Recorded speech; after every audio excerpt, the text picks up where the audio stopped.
ભુજાળી ખડક ધારી રાત લડી રૂડી ચુંદડી વાળી લોબડિયાળી કાળકા નારી મમતા વાળી કોમળ માળી ને દિવેટે પ્રગટે જ્યોત એ જ્યોતની ટોચ પર બેઠી તું પગની ઉપર પગ ચઢાવી આંખોમાં તેજ ખુલ્લા છે કેશ મરક મરક હસતા કહે કે દીકરા હું બેઠી છું ત્યાં સુધી ઘરનું તૂટવા ના દઉં માટલું પણ ટોકે જો મને તો વીણતા કરાવું ઠીકરા કપાળે લકાવા ના દઉં વિઘ્ન વિટાવા ના દઉં એ કહીએ ભૂતળા બસ આ રીતે રાખજે માડી તું મેરે ક હાકોટો કરે છે રાજીના રેડે ક હાકોટો કરે છે રાજીના રેડે ક હાકોટો કરે છે રાજીના રે આઈ માનવડા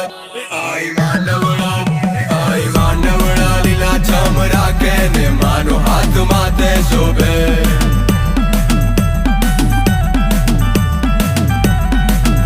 કાળા કાવતરા કોઈ જો કાઢે તો એને મારી માડી પહોંચે